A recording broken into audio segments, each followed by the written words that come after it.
Olá, pessoal, meus irmãos, minhas irmãs, Deus seja conosco. Para hoje, o amor, em segunda parte, como última parte de as virtudes teologais. Fundo musical escolhido, composição e execução dos britânicos Michael Hope, Tim Witter, ao piano e violoncelo, executado pelo suíço Martin Tillmann, a belíssima composição Afterglow Long Ago, que vem ao brasileiro como o brilho do crepúsculo de um longo tempo. O Espiritismo tem por excelência o raciocínio da fé. Entretanto, caríssimos meus e caríssimas minhas, seja tal raciocínio embasado naquela razão que contenha os amorosos olhos da caridade. De valia nos lembrar que as virtudes teologais, a fé, a esperança e o amor, originam-se num excerto bíblico das epístolas paulinas. Maxime, na extraordinária primeira carta aos Coríntios, que em seu versículo 13, do capítulo 13, narra-nos, abre aspas, agora, pois, permanecem a fé, a esperança e o amor. Estes três, mas o maior destes é o amor.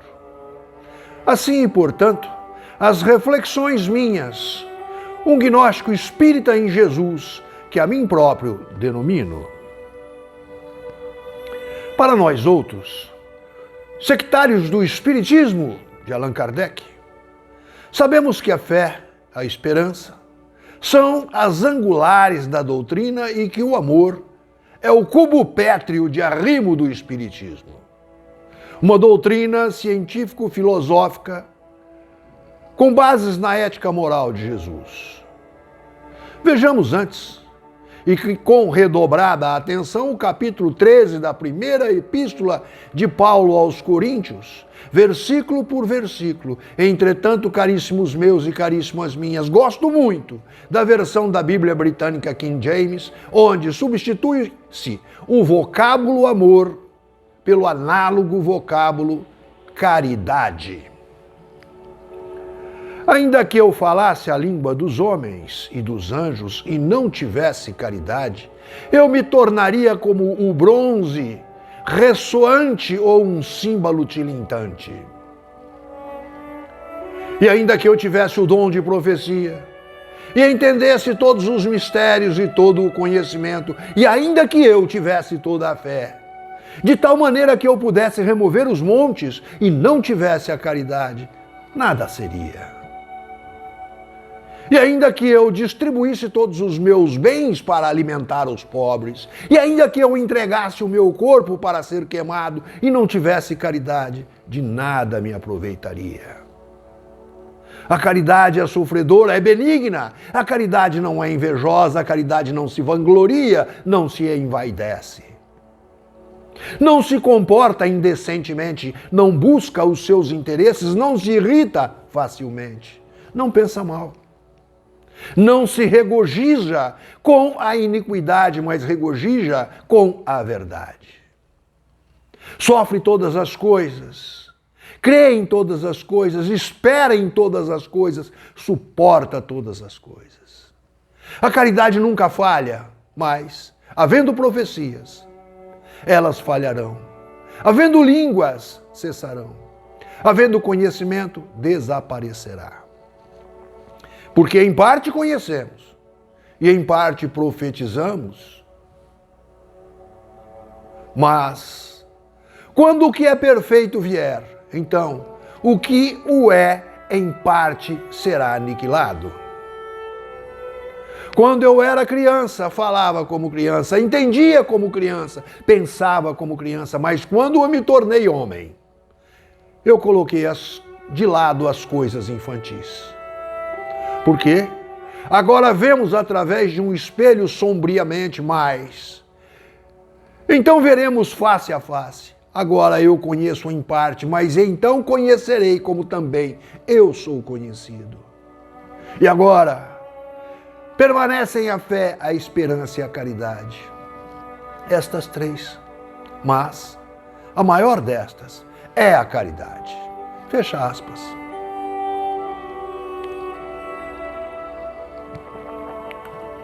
Assim, caríssimos meus, caríssimas minhas, ao observarmos detidamente este capítulo epistolar pauliano ao povo grego de Coríntio, de imediato pensaremos: é utopia esse amor ou essa caridade que, narrado pelo apóstolo dos gentios? O Espiritismo, como dito alhures, está totalmente alicerçado na frase lapidar, abre aspas, fora da caridade não há salvação, fecha aspas. Vejamos isso então. Caríssimos irmãos e caríssimas irmãs, para nós outros, os estudiosos e praticantes da doutrina espírita, que é o verdadeiro consolador prometido, onde através do Pentateuco kardeciano, notadamente em O Livro dos Espíritos, em O Evangelho segundo o Espiritismo, aquele primeiro, o fundamento epistemológico, filosófico, e este último, a ética moral crística, explicada pelo mundo espiritual, ambos, assim como todos os outros continentes do Pentateuco. Mas nós outros, humanos encarnados e desencarnados, somos carentes de paradigmas, de modelos de anjos, de santos e de heróis, para que possamos nos nortear, orientando-nos, guiando-nos como cegos que ainda somos. Portanto, o que fazer no caso do amor? Do verdadeiro amor que nos conecta definitivamente às bem-aventuranças, que é o estado plenificado e integral da felicidade. Professor Rivaio, o nosso Allan Kardec, um sábio, que no dizer de Carl Jung, possuidor ele, Kardec, de imenso inconsciente coletivo, que no dizer da mestra veneranda Joana de Ângeles, ele, Kardec, de colossal aproveitamento reencarnatório, indagou ao mundo espiritual em O Livro dos Espíritos qual o modelo e guia que fora a nós ofertados pelo Criador de tudo o que há criado, Deus nosso Pai. Como resposta, recebeu ele, Allan Kardec, do mundo espiritual e nos reportou para a posteridade infinita, numa única palavra para sintetizar o guia e modelo, o mais perfeito dentre nós havido, a síntese da caridade e do amor, tal seja, abre aspas, Jesus, fecha aspas. Este mesmíssimo Jesus, que é o amor pleno e integral, objetivado a ser alcançado por nós outros, indago ainda e finalmente o que é Jesus? O que é esse suprassumo em síntese da caridade, amor?